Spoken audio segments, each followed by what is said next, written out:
Hey guys, Colin here to show you how to use good, proper body mechanics for walking and creating a longer stride. Now, the reason this is important is that a lot of people in our culture are not using good posture, good body mechanics when they walk. And what happens is they go from doing an activity that could potentially build their body up and make it healthier to breaking their body down as they do it. So I want to give you some of the tips and hints to start to help you to create more health and better strength and mobility as you walk. So one of the things that I see in my practice a lot is people that over time their stride goes from maybe being a nice long stride where they're kind of rocking from one foot to the other, pushing off the back foot and swinging their leg through, to starting to narrow their stride more and more, and suddenly they're lifting their foot up. There's no push off the back foot, and so they're overusing these muscles, these hip flexors, which tie into the low back, and they're starting to compress the low back even more. The tail tends to tuck underneath, or the sacrum, and you see them doing this, and they're all arched over. Now, obviously, this is a sign of the body breaking down over time and becoming less flexible. So we want to kind of take it the opposite direction. We want to go back to reinforcing those habits that they had before their body started to break down. So to reiterate, what that is instead of tucking the pelvis underneath, we're going to actually tilt it forward. And I'll tell you why. These big glute muscles, the gluteus maximus muscles, are the strongest muscles you have in your body. When you tuck your pelvis underneath like this, like a lot of people stand like this, it's as if they're sitting on a little chair, and they walk like this, they kind of lead with the hips and swing the legs along. When you do that, you're turning off the biggest muscle group of your body, and you're starting to completely change the mechanics of your body into an unhealthy pattern.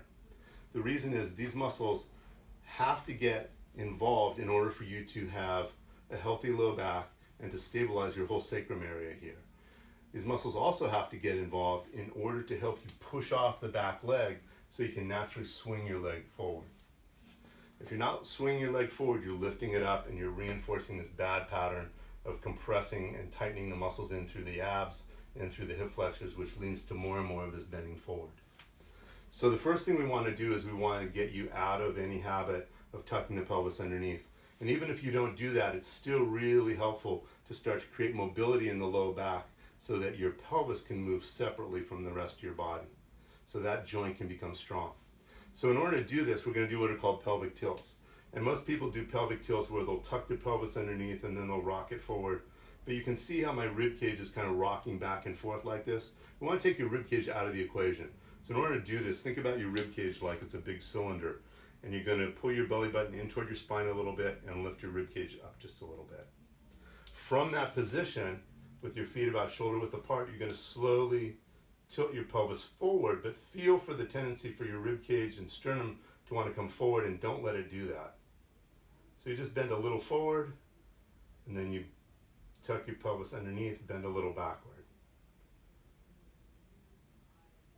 Just like so.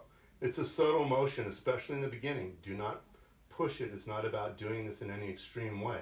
You might actually get some soreness in through your low back doing this. What this does is starts to mobilize those vertebrae in there and some of the jam vertebrae and discs that might have been stuck for quite a while. So we're getting a lot more blood flow in there. We're also encouraging the muscles to stretch out and start to mobilize as well. So if you have a history of any kind of herniated disc, compressed disc, or disc degeneration, sciatica, that sort of thing, this can really start to help with that. So once you've done that maybe 10, 15 times, the next thing we want to start looking at is your stride length. So like I said, most people tend to take a more narrow stride. We want you to find a stride that's a little wider than your shoulder width. So if I come to about here and I turn my feet forward, now from here what I want to then check is I'm going to rock back onto my back leg and just put my weight on the front heel of the front foot. And as I go to put that front foot down and shift my weight onto that front foot, my stride will be the correct length here if, as this foot comes down, my back heel naturally starts to come up. Because now I've got a little rocking motion going on here. This rocking motion is extremely important because what it does is it helps to distribute the force of my body meeting with the ground with every step. If I'm not distributing that force, what it's like is I'm suddenly taking all that impact up into my low back, my sacrum, and it's just this jamming that goes on. So we want to have this nice rock back and forth. So go ahead and just look straight forward and just practice rocking back and forth. So you're putting your weight on the front foot, coming up onto the ball of the back foot, and then reversing the direction, putting the weight on the back foot, lifting the front foot up, just except for the heel on the ground. So you're going to go back and forth like that a little bit. Then what we want to add is that pelvic tilt. So you want to get your glute engaged a little bit. So once you've got that good stride, the next thing you're going to do is just pull that belly button in toward your spine a little bit, lift the rib cage up, and slowly rock back and forth like that. Tilt your pelvis a little bit forward so you feel that this butt sticking out a little. And rock back and forth like that. Do that 10 or 20 times on each side. The last thing you're going to add to this is as you rock forward, as your weight goes onto that front foot, your heel comes up off the floor in the back, you're going to push that big toe into the ground. That big toe is like a neurological switch which tells your body to engage the glute, hamstring, and calf so that all of them are helping to move your body forward. And then you're going to do this 10 to 20 times.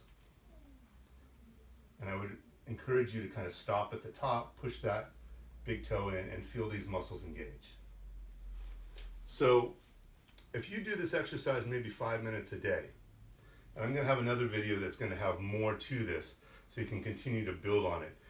But if you do this about 5 minutes a day, you don't have to think about this at all when you walk. Your body will naturally start to incorporate some of these skills into its normal walking patterns because you're showing your body how to do it in a very isolated way. Your body will integrate anything that makes it more healthy. So you don't have to think about this when you're out on your normal walks. So go ahead and give it a try.